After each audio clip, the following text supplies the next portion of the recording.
Hello, welcome back. We've been talking a lot about public health and equity, and one of the key issues that we deal with in public health is inequity, that we end up with policies that work for some people, they don't work for others. Others are disadvantaged. And cigarette smoking is a classic example of that. As we heard from Maria Glover from New Zealand, her keynote yesterday, smoking rates among the higher income people in New Zealand are already down to around 5%, the level that we talk about as being a smoke-free society. But smoking rates among Maori women are, I think, in excess of 40%, if I remember her figures correctly. And we see this replicated around the world with people who have mental health issues, people who have low income, that much higher rates of smoking. One of the reasons that the gradients in life expectancy are so stark between low income and high income people. So we want to look in this panel at what are our experiences in dealing with the disparities in cigarette smoking in countries that have managed to lower overall cigarette smoking prevalence significantly. What are the lessons we can take from that? What should we be doing in those countries? But what have we learned that we can apply to other countries that still have high smoking prevalence rates? To start with the panel, I'd like to ask Helen Redmond, who is joining us virtually, I assume from her home in New York City. And Helen has worked on these issues, on a wide variety of disparity issues for some time. And Helen, we look forward to hearing what you have to say. Okay, can everybody hear me? Yeah, you're coming through loud and clear. Okay. I'm going to just start off by just having to acknowledge that we face formidable opposition in the United States to tobacco harm reduction and vaping for everybody, but certainly for the most vulnerable populations that David just mentioned. And that opposition is coming from a number of places. And the first one is the federal government and the agencies, the Centers for Disease Control, the Food and Drug Administration, and even public health organizations that are federally funded. They are still very much wedded to abstinence and cessation. They want people to completely stop using nicotine. And for vulnerable populations, that is a much more difficult proposition.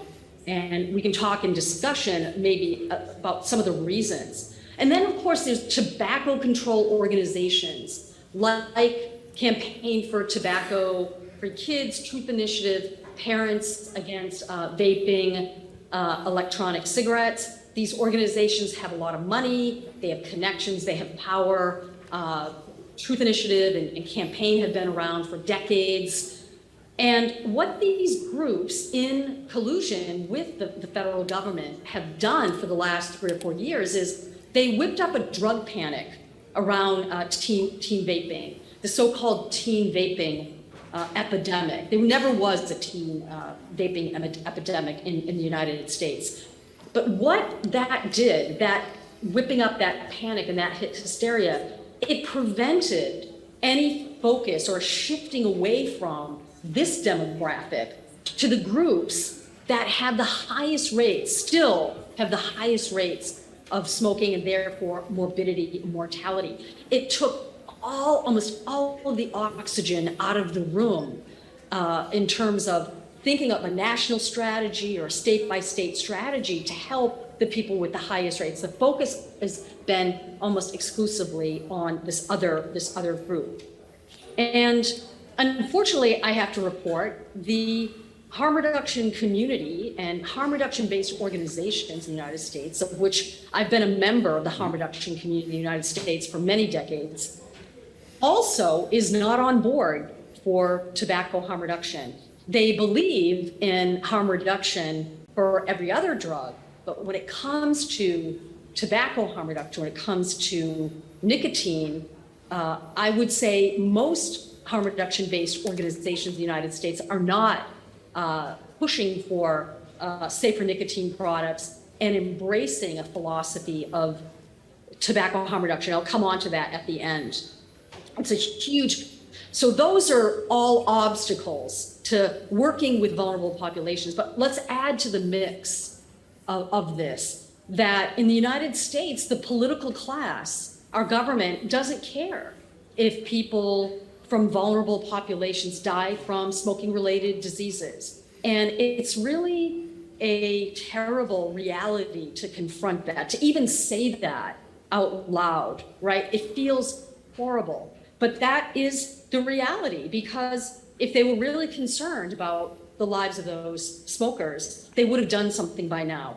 And the United States government has a whole history of not caring about diseases that affect vulnerable populations. We don't have to go that far back to look at HIV/AIDS. Hundreds of thousands of people died in this country, preventable deaths, many of them. Last year in the United States, 100,000 people died from fentanyl-related overdose deaths. Many of those should not have happened. And finally, the most recent example we have is COVID-19. 1 million people have died in the United States from COVID. And President Biden just said the pandemic is over. Well, I don't think so if 400 people a day are dying from the coronavirus. So we have to confront the reality that the people that I work with, and some of you, at least in the United States, might be true in other countries, they just don't care. So how do we make them care? So what is to be done? How do we grapple with this reality? Okay, drug panics end. Inevitably, they burn out, and this teen vaping epidemic, panic, is burning out, I would say. I think it is decreasing. And part of the reason for that is the irrefutable evidence is just piling up that electronic cigarettes are vastly safer than smoking a Newport. And that there's also irrefutable evidence that millions of people, not just in the United States, but around the world, have used vapes to quit smoking. And so with that happening, hopefully the space is opening up in the United States to focus on the people who really need the focus. So there's three things. I think we have to target harm reduction, the harm reduction community, and harm reduction-based organizations. Because when you think about it, the contradictions are simply too great. You know, you support overdose prevention centers, right? Places where people go and use drugs under supervision. So if they overdose, you can immediately bring them back with naloxone or oxygen. You hand out sterile syringes so people don't get HIV or Hep C. You give people fentanyl test strips so they can test their drugs to see if fentanyl is in it, and then maybe they would choose not to take it. But you're opposed to vaping. You're opposed to people using a vape instead of smoking. You're opposed to reducing the harms of combustible tobacco, but not the harms of other drugs. I think that contradiction is more and more coming to a head. And I'm hoping that more and more organizations that are based in a harm reduction philosophy will embrace tobacco harm reduction.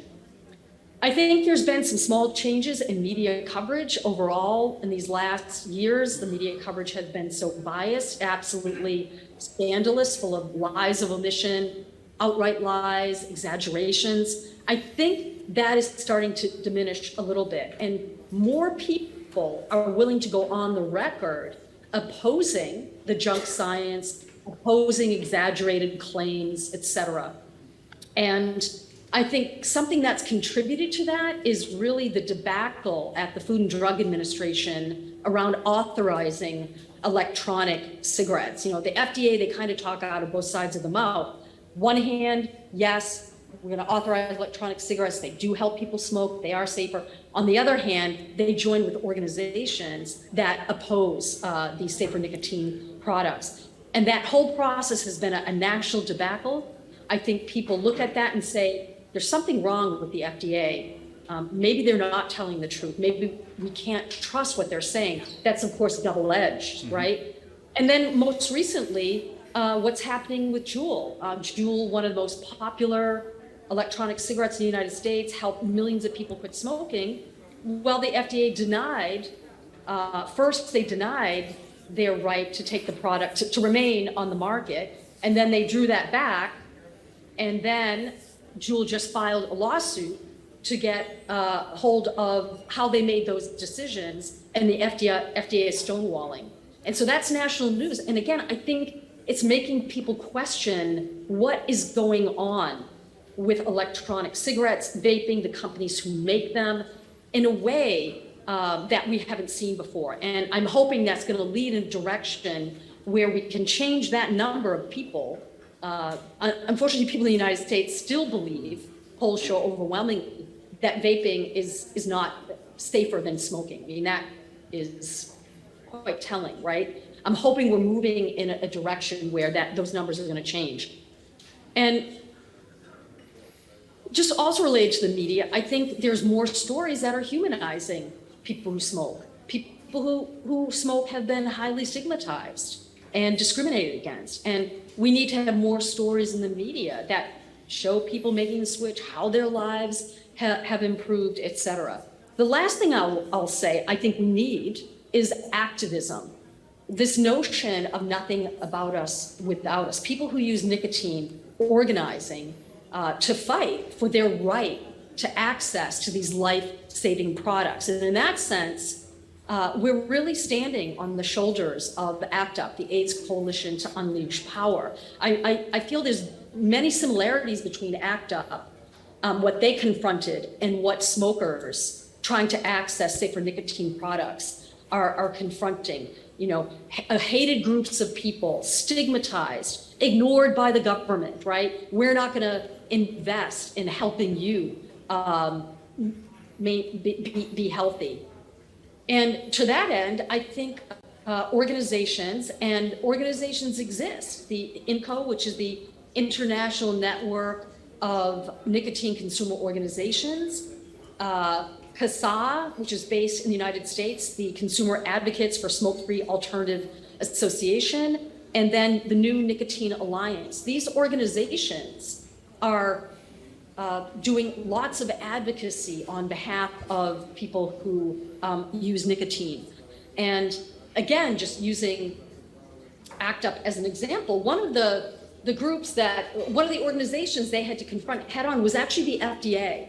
And so they had a real go at the FDA because they weren't approving drugs fast enough. And so activists protested, disrupted the FDA, and then ended up working with the FDA to get drugs into the pipeline faster. So I believe there is a way that you can pressure the FDA to do the right thing. So either that, we have to confront these powers to get them to support vulnerable populations to have access to safer nicotine products, or we just have to get them the hell out of the way so that we can do the work. Excellent. I'll just end there. Thank you. All right. Well, thank you very much, Helen. I think that sets it up very well in terms of, the size of the problem, the fact that this is even more problematic than other areas of drug harm reduction, and the potential ways forward, which we'd also got into talking about here earlier today about patient groups, but activism to change the status quo. So I think that starts us off very well, and I'll now turn to Peter Harper to get your views on this. Thank you. I think we've got a first slide.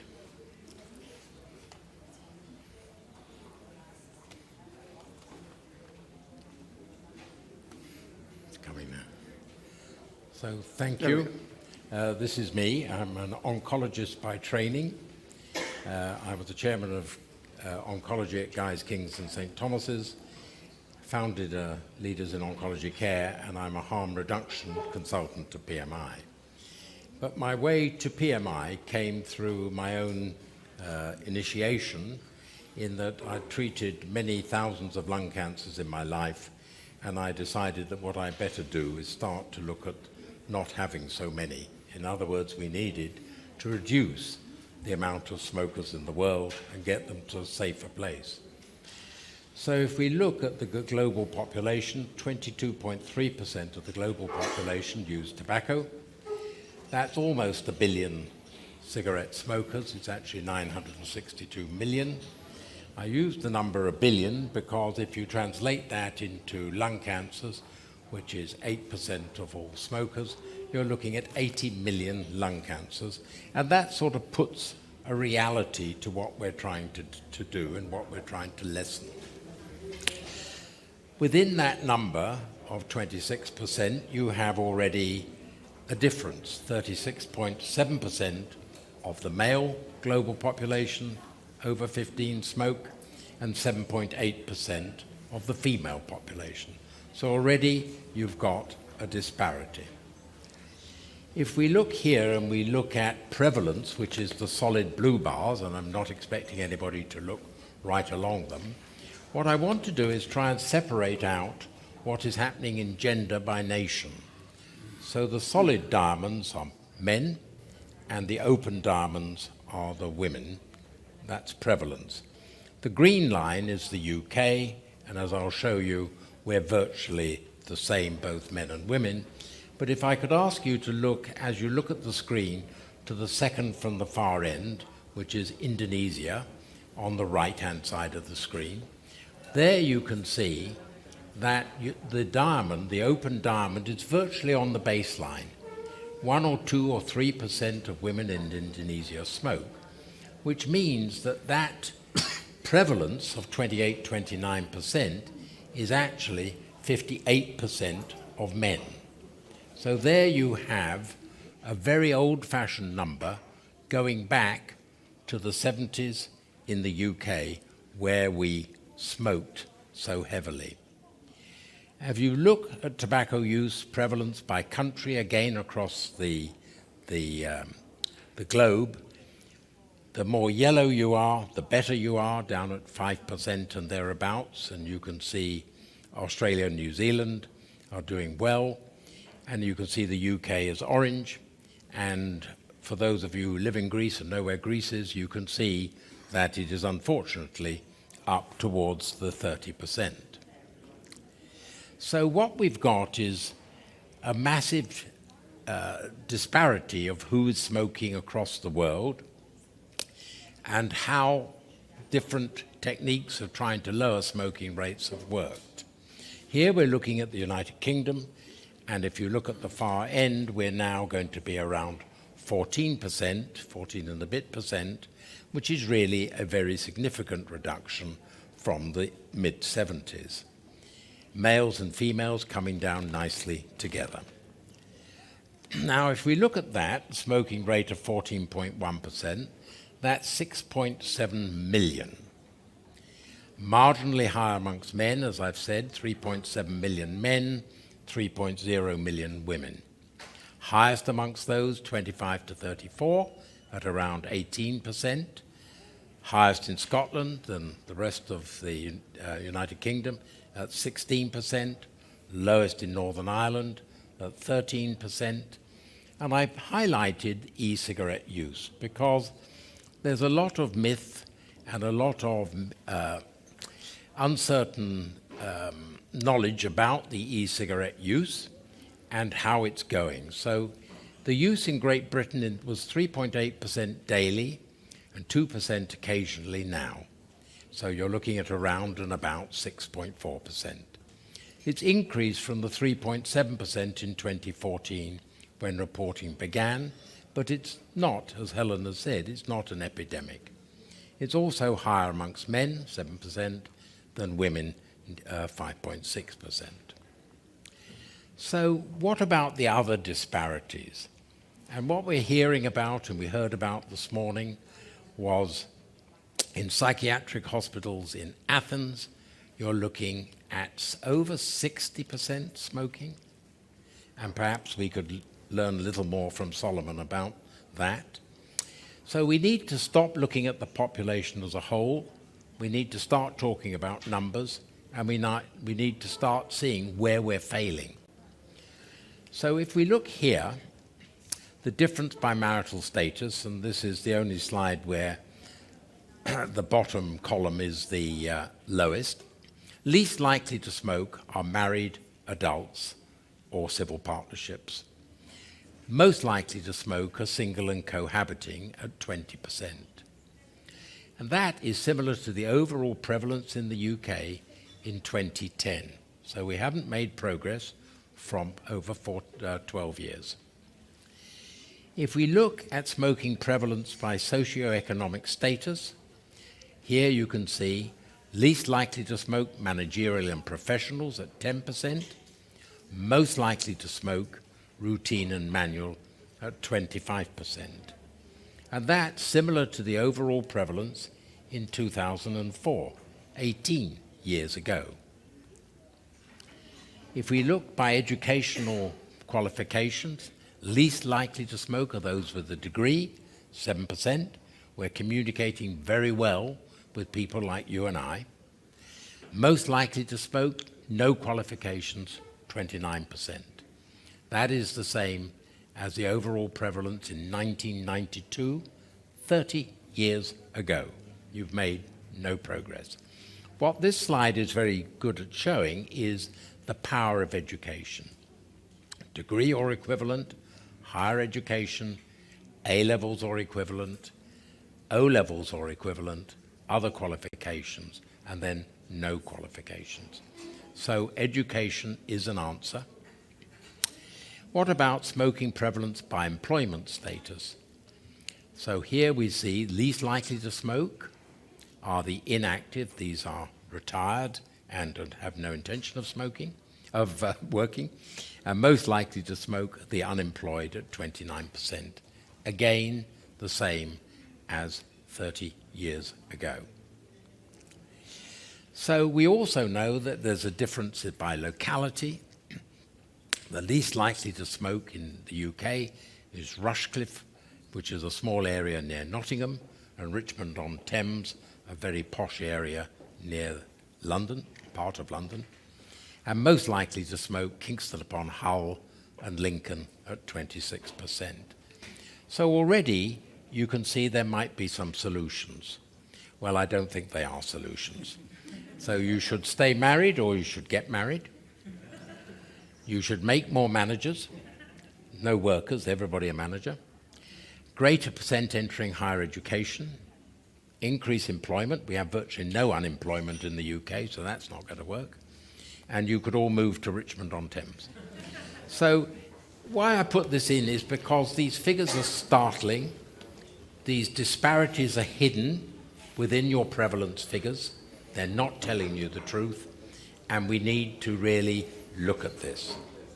So here we have smoking prevalence in the UK and the OECD countries in 2016.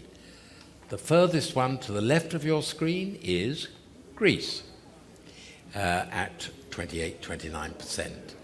You can see the United Kingdom in the light blue bar, and that we're very pleased with. It's now 14%, not the 16% of 2016. 2 percentage points lower than the OECD average, but some groups in society are worse, with up to 29% smoking prevalence. And we need to learn from this, and we need to know how to communicate with those groups. So very proud indeed of what health prevention in England has achieved, but we've got a long way to go. So in the UK, as in many countries, smoking rates are higher in certain parts of the country and amongst certain groups in society. This is complicated because the factors that tend to lead to higher smoking rates are combined and compound. So I've isolated them by whether you're married, whether you have education, whether you're unemployed, etc. But of course, all those factors will combine together. And when you combine them together, you've got a major problem. So we have to achieve health equity. We have to. In tobacco, we must look at our approach to smoking and ensure that we have the right resources and approach to reduce smoking in groups with disproportionately higher smoking rates. And from my point of view, what we're talking about today is where we have to go. Thank you. Thank you very much, Peter. And I'm cognizant of the time, so I will shut up and ask Raphael to start your presentation. And I know Solomon is going to want to comment on some of what Peter has said. You may Okay. as well. Yes, thank you. Could I borrow his Yes. slide clicker?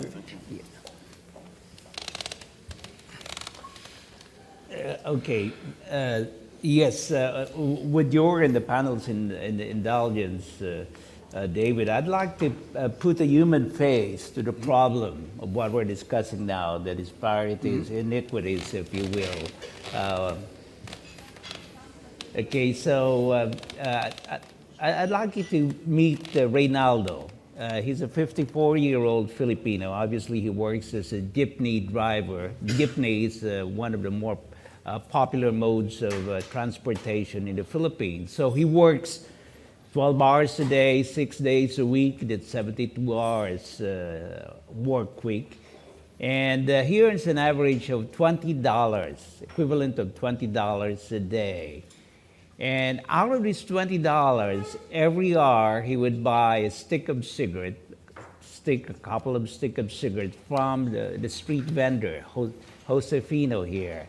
Reynaldo can never imagine himself buying a pack of cigarettes, which costs around $2.50.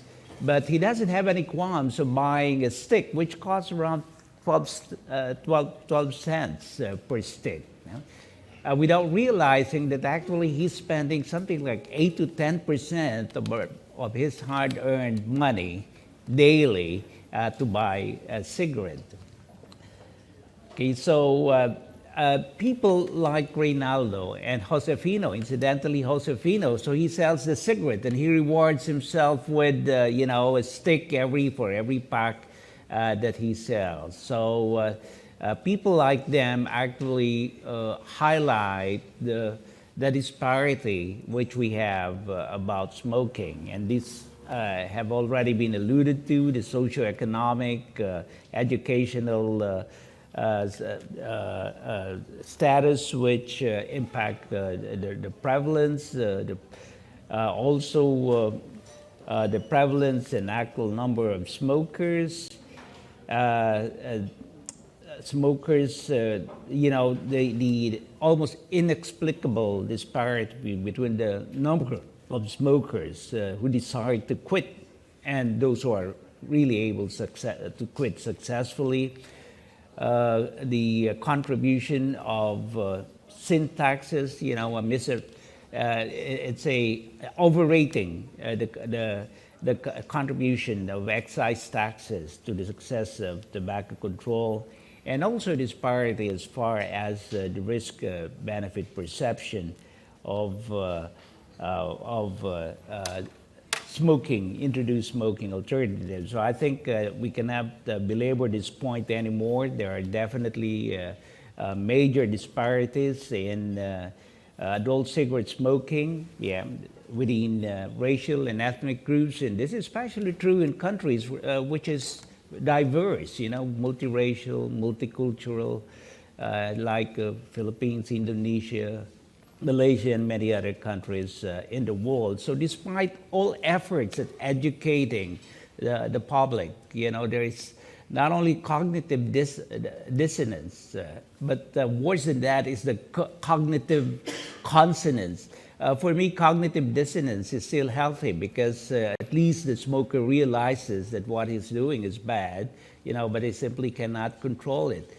But the moment there's already cognitive consonance, that means there's already rationalization of the vice, like Reynaldo and Josefino. So they're rationalizing it because, they're very poor, they have so little pleasure, they don't gamble, they don't drink, they don't womanize. So the only pleasure they have is the few minutes of smoking that they have and spending whatever little money they have to be able to afford a vice. So again, very consistently, it has been shown practically everywhere that the lower social economic status, they are at higher risk of being hooked to the vice and not able to unhook themselves from the vice. And as also pointed out, the educational status, the level of educational status is also a great influencer of whether they will be hooked to the device and not be able to win themselves off from the device. Now, I think one source of disparity is a misappreciation of the statistics, and this is what Peter mentioned earlier as factors which subtly hides the disparity. For example, in the United States, over a 50-year period, there appears to be a very remarkable reduction in the prevalence of smoking, something more than a 50% reduction in the prevalence if you look at the blue line. But in terms of actual numbers or reduction of smokers, we don't see much. Well, a few million in 50 years. So that doesn't seem to make much of a difference. And there seems to be an incongruence between the reduction in the prevalence and the reduction in the actual numbers. So that sort of lulls us, and that lulls the health officials, that lulls advocates like ourselves into that false sense of complacency that we're doing okay as far as tobacco control is concerned, without realizing how dismally poor we're doing. Again, like you said, it's almost inexplicable that 7 out of 10, for example, Filipino smokers they strongly desire to quit smoking because they believe it's bad for them. But only 4% are successfully able to quit smoking within 12 months or within a 12-month period. So there's really a big disparity. So it's something that we have to really look into, that it has to be addressed. We have to identify who this population who are at risk, okay, of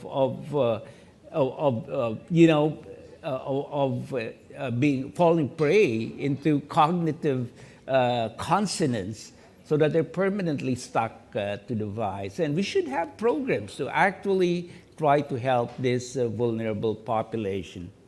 Okay, so we thought that legislation in terms of excise taxes would help tobacco control. And for a while, we thought it was doing okay. So in the Philippines, for example, the tax collectors even overdid their target. They were hoping only to collect less than $1 billion or something like $20 million a year in terms of excise taxes, but they collected more than that.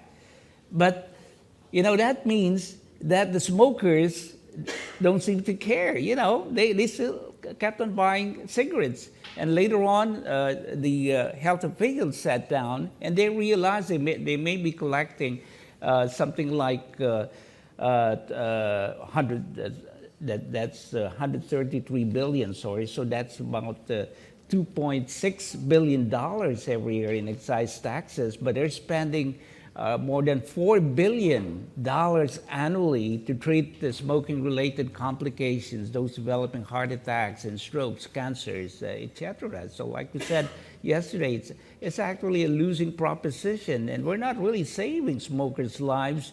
We're losing more lives than we're actually saving. And again, one source of disparity is the misappreciation of the risk versus the benefit. For example, with the introduction of alternative tobacco products, there is an amplification or exaggeration of the potential risk of enticing a new generation of smokers, completely trivializing or neglecting the millions who are already currently smoking, many of whom are certainly going to develop life-threatening complications, as if we're ready to give up on them because we're concerned with the potential risk of seducing non-smokers from getting hooked to the device. These are just some sources of disparities that we seriously have to look into. Thank you. Thanks very much. And I might add that when we look at disparities, there's a wonderful line from Abraham Maslow in his book Philosophy of Science that says, scientists are very good at measuring what they know how to measure. They're equally good at ignoring the things they don't know how to measure. And I point out that when we look at smoking rates by prevalence, by calling people and asking them if they smoke and how much they smoke, we systematically miss a lot of the people who have the highest rates of smoking. The people who are homeless, the people who don't have phones, the people who have mental health issues, and then because we haven't captured them in our estimates of smokers, we ignore them. We're equally good at ignoring the things we don't know how to measure. And I think that gives a further indication of just how great the disparities are and how it relates to issues like mental health. And on that issue, Solomon is our expert to talk about what we do know about the differences in smoking rates and what's correlation, what's causation when we look at some of these disparities. Thank you. Thank you very much. I'm truly not an expert, but my entry into this area, it's the observation that many patients in the psychiatric wards smoke a lot. And if you don't give them cigarettes, they become aggressive, they can become violent. I think it's very important for us to know that it's a very complicated issue. If you are a manager of a psychiatric ward, and you're trying your best. Can you go to the first slide, please?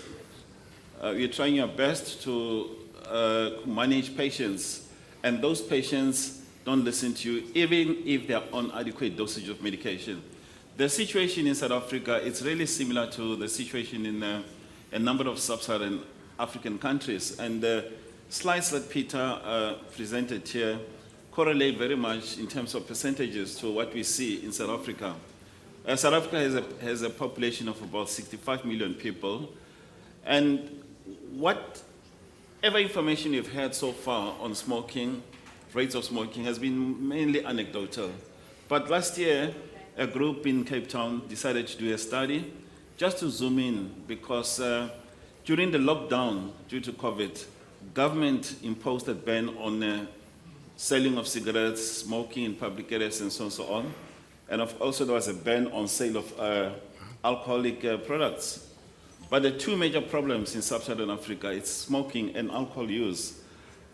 Now, we don't know whether the ban did help, but what it did do was to expose the population to illicit cigarettes, which came from neighboring countries and so on. So that trade was booming.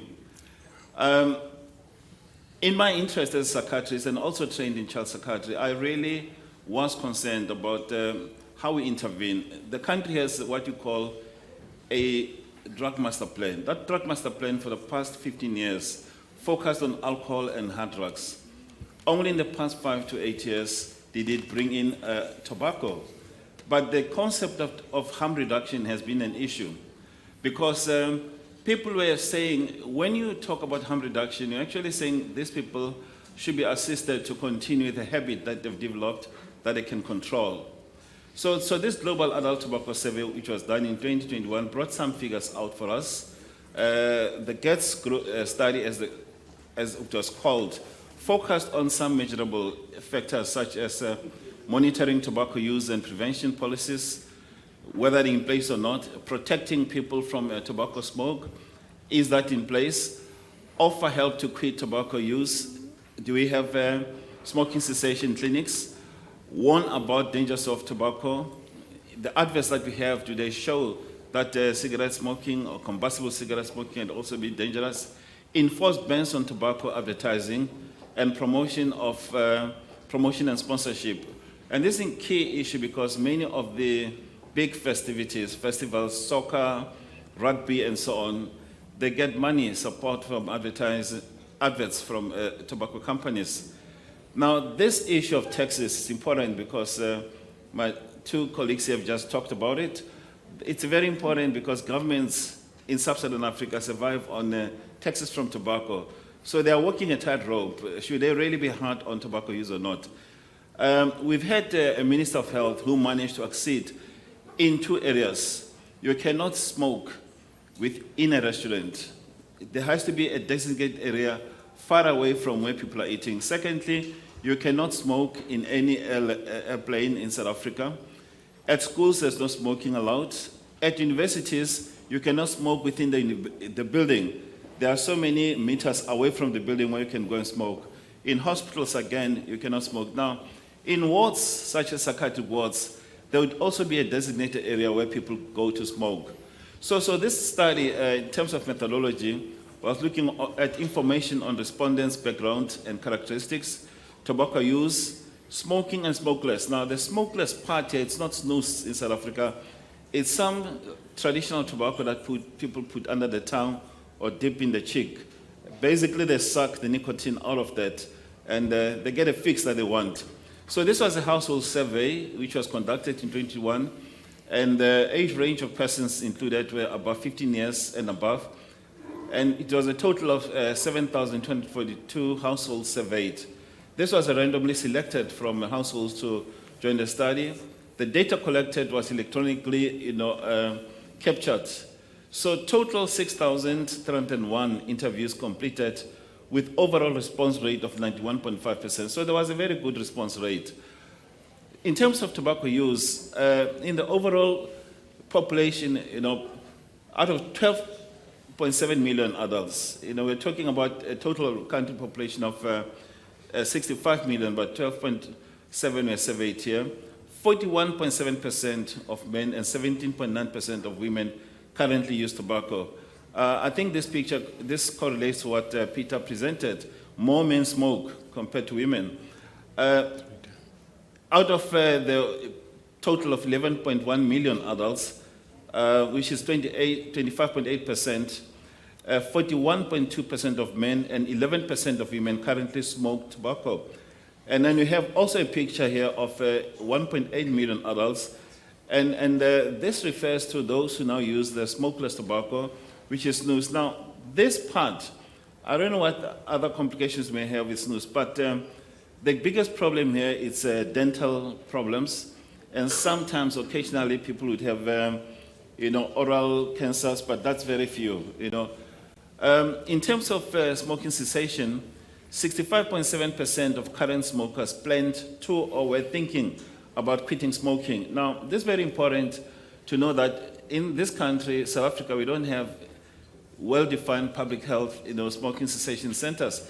But the referrals to therapists, psychologists or psychiatrists or social workers is by oncologists, by pulmonologists, physicians of different categories who have identified that this chronic lung problem that a person has may be related to smoking, or this cardiovascular problem is related to smoking. 40.5% made a quit attempt in the past 12 months, but the relapse rate was high.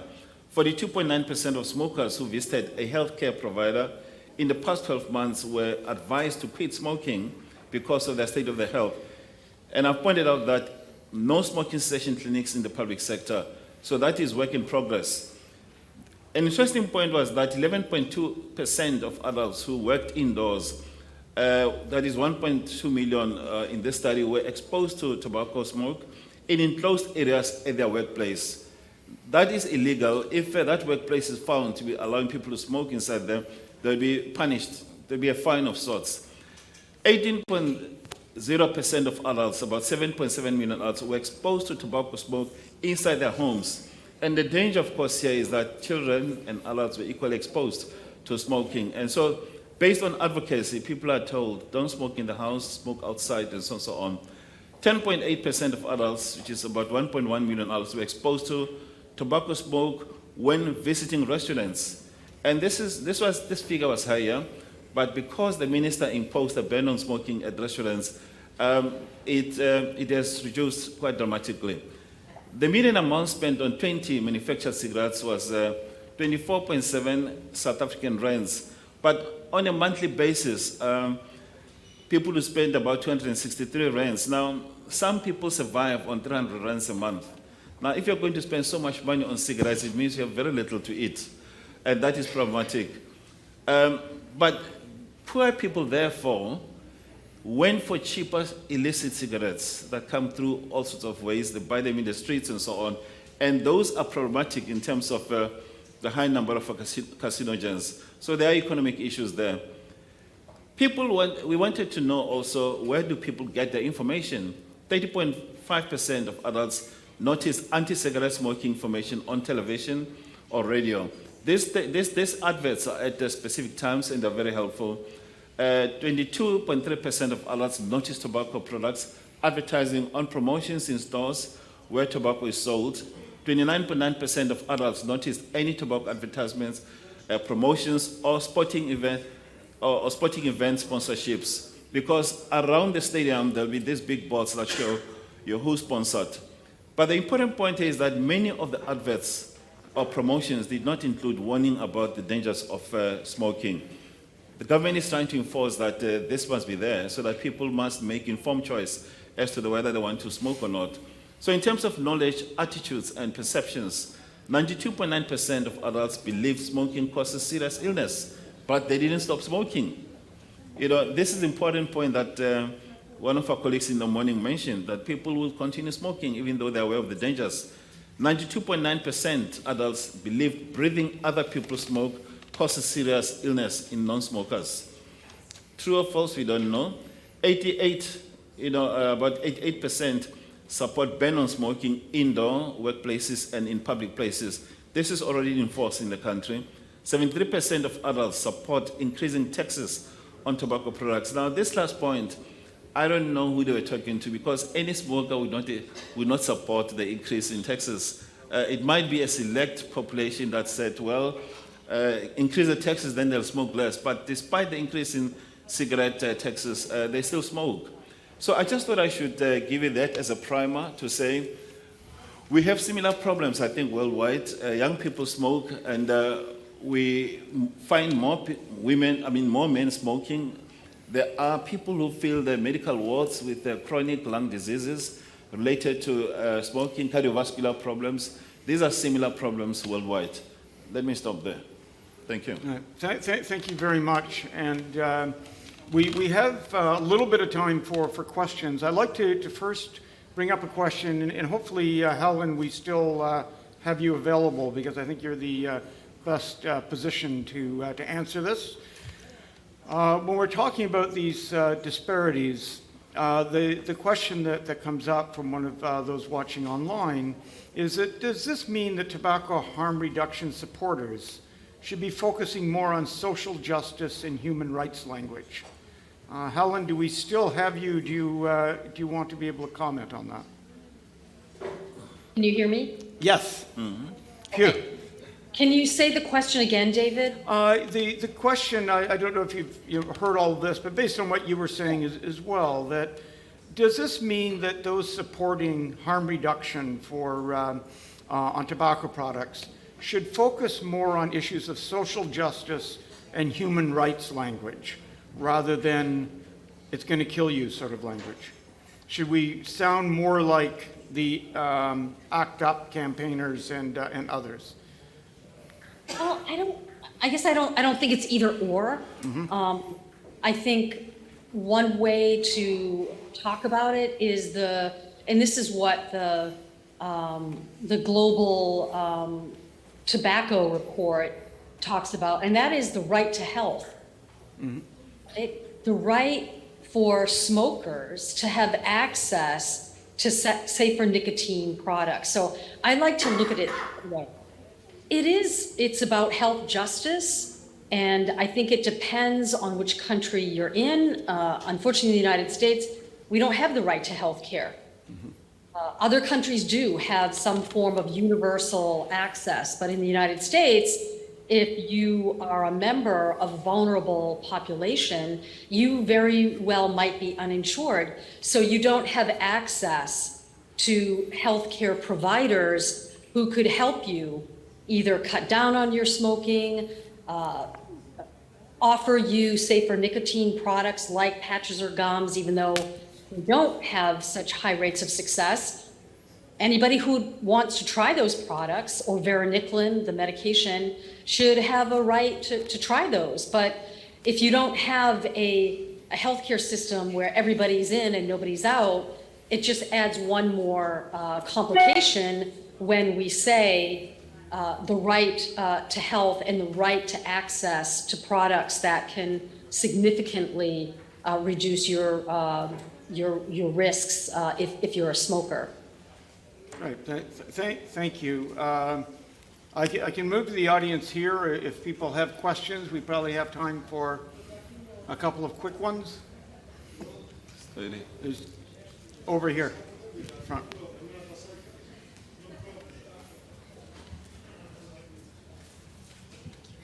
Thank you so much for this such interesting panel.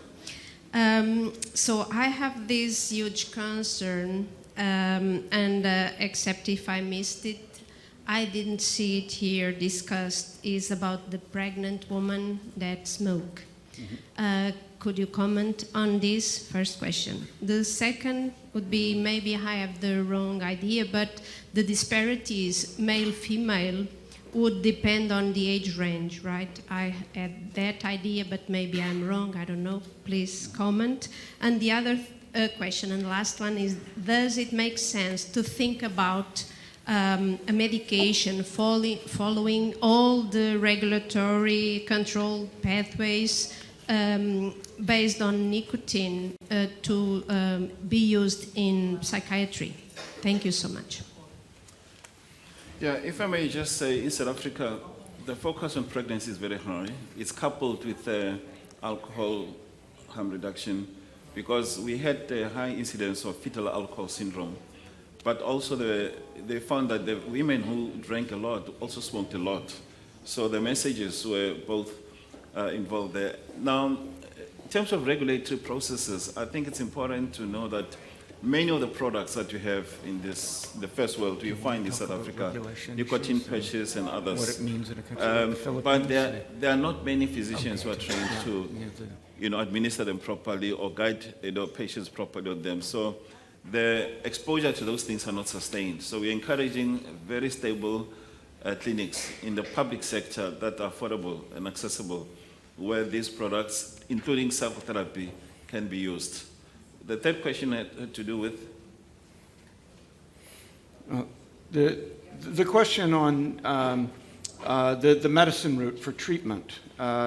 I think given that a large majority of the people in the world who smoke cigarettes are in low and middle income countries. Yes. And I wonder if Raphael would like to comment on that. Like, what does this mean in places like the Philippines or elsewhere if we If look I may at a make more just one medicalized last model? comment. If you go to any shopping mall in South Africa, you'll find stalls and shops that sell e-cigarettes, vaping instruments, and so on, even IQOS. Now, I work with the Minister of Health as an advisor to the Minister on mental health issues. We don't know how these people are regulated. It's almost like self-regulatory process. And we're trying to understand how many of those things have come into the country and how well are people advised or taught how to use them. But there is a problem with regulation of these products, but they are there.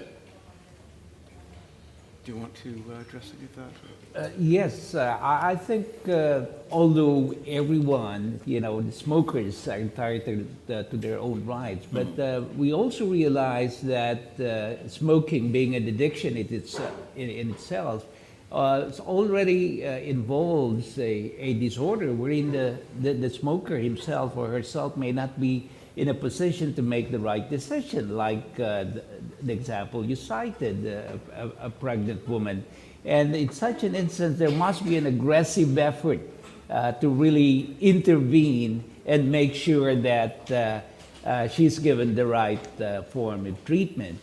And that's also the reason why, although we'd like to respect the right of smokers, but there may come, there are instances wherein the state is also justified to exercise its police power to protect those who may be affected by the behavior, the unhealthy behavior of the smokers. So this is where I guess we really have to.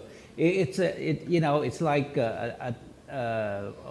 walking a tightrope. But this is where regulation comes in, so that there will be calibrated approaches, so that we can maintain a reasonable balance of really protecting the right of the smoker and making sure that all measures and interventions are provided that smoker to improve his her condition and relieving him or her of his addiction, but at the same time also protecting the other people around her with sound regulatory safeguards, like with the introduction of alternative tobacco products, as you might have heard. The Philippines recently approved into law the national vape law, so there was a lot of argument against it. But there's also a lot of support, because enough safeguards have been instituted to make sure that the current smokers are properly protected, that the youth are properly protected, so that again we don't produce a new generation of smokers,